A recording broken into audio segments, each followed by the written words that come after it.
안녕하세요. 부모님에게 꼭 필요한 건강 정보를 드리는 스마트 시니어입니다. 오늘은 당뇨가 있으신 분들에게 꼭 필요한 정보를 말씀드리려고 합니다. 당뇨 환자들이 가장 힘들어하는 것은 무엇일까요? 바로 식단 조절입니다. 우리가 평소 좋아하는 음식들은 대부분 당뇨에 좋지 않다고 하니 식습관을 한 번에 개선하기는 여간 어려운 일이 아니죠. 그래서 오늘은 부엌이나 냉장고에서 바로 찾으실 수 있는 재료로 혈당 수치를 낮추는 비법에 대해 말씀드리겠습니다. 바로 땡땡밥 만들기입니다. 혈당 수치를 낮추면서 건강하고 맛있게 식사할 수 있는 이 땡땡밥은 바로 소주, 강황가루, 올리브유, 녹차가루만 있으면 되십니다. 다들 놀라셨죠? 다른 건 그렇다 쳐도 소주는 당뇨에 유해하다고 알고 계신 분들이 많으실 텐데요. 첫 번째 비법은 소주가 맞습니다. 소주와 청주 같은 맑은 발효 주종들이 현미쌀과 만나면 건강식으로 변할 수 있다고 합니다. 국립과학원과 농촌진흥청의 연구 결과에 따르면 소주에 들어있는 알코올이 현미와 만나면 일반 밥보다 폴리페놀의 함량이 17%나 더 높아진다고 합니다. 이 폴리페놀은 몸속에서 활성산소와 콜레스테롤 수치를 낮춰주어 노화와 심혈관 질환을 예방해주는 기능을 한다고 합니다. 또한 소주를 넣은 밥이 일반 밥보다 밥물에 끓는 점이 낮아져 훨씬 찰지고 식감이 부드러워 당뇨 환자분들이 더 맛있게 식사를 하실 수 있다고 해요. 평소 거친 식감 때문에 현미밥에 실증 났던 분들에게는 아주 꿀팁인 것 같네요. 혹여 밥에서 술 냄새가 나는 건 아닐지 걱정하시는 분들도 있으시겠지만 전혀 걱정하지 않으셔도 됩니다.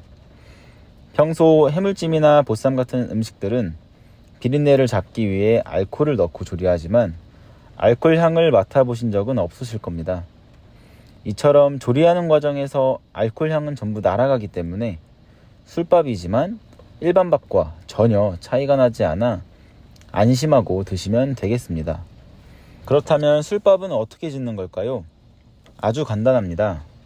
현미나 잡곡을 섞은 밥 1인분 기준 소주잔 1잔 정도 넣어 지으시면 되는데 정확하게는 현미와 술을 섞은 술밥의 수분 비율이 1대 1대 3 정도로 하시면 찰지고 맛있는 현미밥을 드실 수 있습니다. 두 번째는 바로 강황가루입니다. 강황가루는 인도 카레의 주재료라고 흔히들 알고 있으실 텐데요. 카레색이 노란 이유는 강황 속의 커큐민이라는 화합물 때문입니다. 커큐민은 미국 타임지 선정 10대 슈퍼푸드로 철분 및 비타민 A 등 각종 영양소가 많아서 강력한 항염증 항산화 작용을 합니다. 또한 이 성분은 베타세포의 기능 개선과 췌장에서 인슐린 생성을 도와주어 당뇨에 좋은 음식으로도 익히 알려져 있습니다. 다만 강황가루의 커큐민은 신체 흡수율이 1%로 아주 낮은 편인데요. 그래서 당뇨인들의 필수 음식인 올리브유를 함께 드시기를 추천드립니다. 올리브유는 커큐민의 흡수를 도와주는 보조제 역할을 할 수 있을 뿐만 아니라 그 자체만으로도 폴리페놀이 풍부하게 함유되어 혈당 상승은 물론 발암 물질을 불활성시키고 세포 DNA 변이를 방지하여 암을 예방하는 효과까지 검증되었습니다. 미국 심장학회지에 실린 연구에는 매일 한 스푼만 먹어도 심장마비나 암, 뇌졸중으로 사망할 위험이 20% 줄어든다는 연구도 있습니다. 강황가루와 올리브유로 밥 짓는 방법에 대해서 살펴보면 쌀 4인분 기준 강황가루와 올리브유 각각 한 티스푼씩만 넣어 지으시면 끝납니다. 아주 간단하게 당뇨나 혈관 건강을 지킬 수 있겠죠. 마지막으로 세 번째는 녹차입니다. 녹차밥 하면 일본의 오차즈케를 많이 떠올리실 텐데요. 물론 한국의 가정식에서도 종종 보셨겠지만 한국에서는 보통 고급 보리굴비집에서나 시원한 녹찬물에 밥을 말아 먹을 수 있기 때문에 녹차와 밥을 드시는 경우는 흔치 않으실 거라 생각합니다.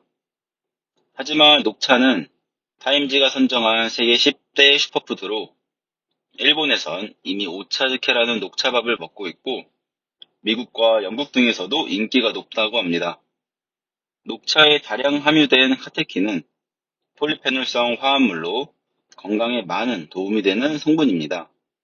특히 항산화 작용과 항염 작용에 매우 좋고 면역력을 강화하고 인슐린 민감성을 높여주어 만성적으로 혈당이 높은 분들이 꾸준히 드시면 매우 좋습니다. 뿐만 아니라 현미밥을 지을 때 녹차가루를 넣게 되면 현미의 폴리페놀 성분이 40배 가까이 상승하여 더 흡수가 잘 된다고 합니다.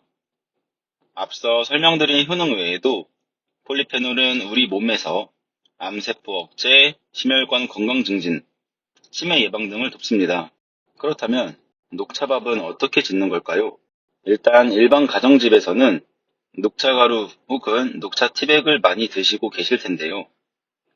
두 가지 녹차를 활용하여 만드는 방법을 안내해 드리겠습니다. 먼저 녹차가루를 사용하실 때에는 쌀 1인분당 녹차가루 1티스푼 넣어서 잘 저어 지으시면 되고, 녹차 티백을 활용하실 경우에는 티백을 우려낸 물을 활용하여 밥을 지으시면 됩니다. 하지만 녹차밥에서 주의하실 점은 녹차에는 다량의 카페인 성분이 함유되어 있는 만큼 카페인에 예민하신 분들은 주의하셔야겠습니다.